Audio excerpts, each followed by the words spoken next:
I'm super happy right now. Valve has finally stepped back into virtual reality with a true new headset, and not just one product either. We've actually got 3 new pieces of hardware revealed that all work in perfect synergy: the Steam Frame, the Steam Controller 2.0, and the Steam Machine. And honestly, I'm kind of pleasantly surprised by how complete these lineups feel.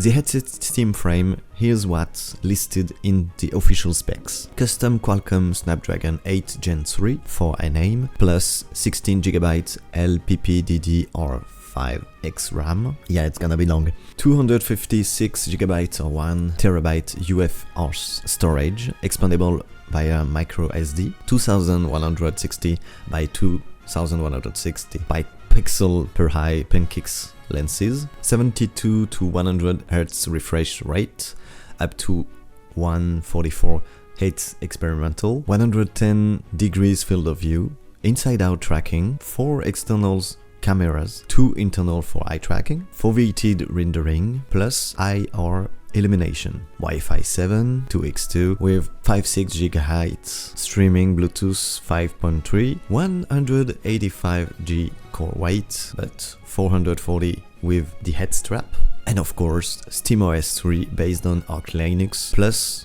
KDE Plasma desktop mode.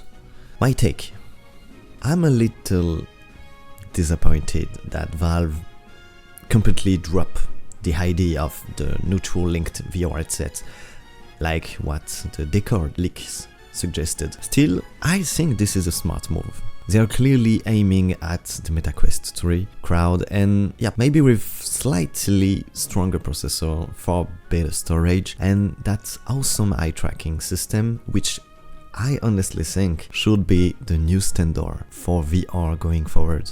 The price hasn't been announced yet, and I'm a bit worried, because with these specs, I doubt we'll see anything near the Quest 2, like 300 euros, or the Quest 3 is currently at 550, and my guess, probably somewhere between 800 and 1200, I think, yeah. There is a lot of tech inside, so the price have to be significant, unfortunately. On the plus side, the lenses are twice as wide as the Quests, so the field of view might feel much comfortable. It also looks like Valve is really pushing for wireless streaming thanks to its integrated Wi-Fi 6.7, yeah, I had to, adapter, and maybe trying to solve one of the VR's biggest issue: setup time. The ecosystem of the Steam Controller 2.0 and the Steam Machine. For the spec, for the Steam Controller 2.0, we have a dual trackpad and an analog stick, dual stage magnetic trigger, touch sensitive button, gyroscope, accelerometer for motion input, all wireless USB dongle, micro USB, up to 80 hours battery life AA battery. And for the Steam Machines, we have a GPU AMD Zen 4 6 cores, 12 threads, up to 4.8 GHz, 30 WTDP, the GPU AMD RDNA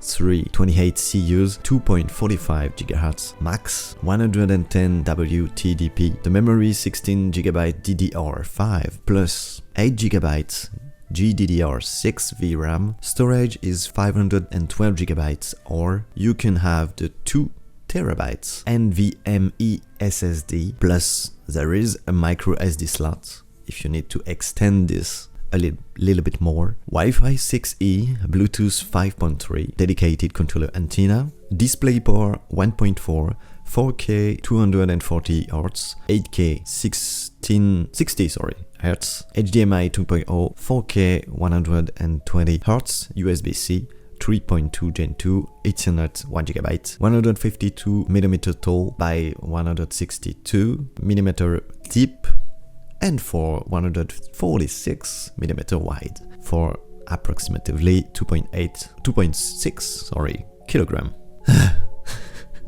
The Valve hardware system vision, the concept is clear. I think Valve wants everything you own to just work together, like perfectly together, and in the simplest way.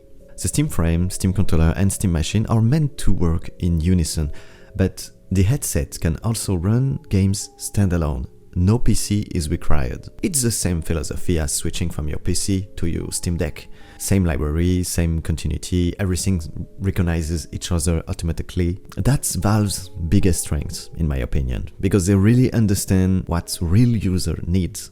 Nobody wants to spend like 5 hours setting up a controller and speakers, and even less when you put something new, when an already ecosystem that you have, and you have to spend another time to just set up everything.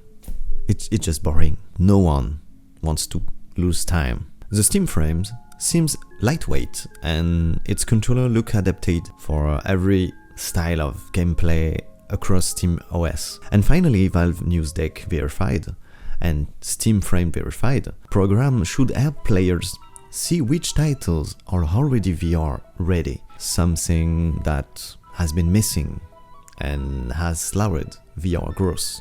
In short, the ecosystem is coherent: console/TV gaming, Steam Machine, plus portable VR for Steam Frame, plus universal input Steam controller, and plus Steam library, wireless streaming, equal one unified experience. But the strongest part in this is you don't have to own everything. You just, if you need to, you can just select the materials that you really need to just upgrade your setup. Final thought. I'm really curious to see how these three devices will work together and how the Steam community reacts. Would you like me to do a full hand review on when it launches? Just let me know in the comments. To me, this is the future of hardware and a family of smart devices that instantly recognizes and sync with each other. Boost the video and drop a like if you enjoyed it, and don't forget to check out my video on retrospective of the game Fable. This was Le Grand Vizir du Metaverse, the first VR tech channel in France. Signing from the end.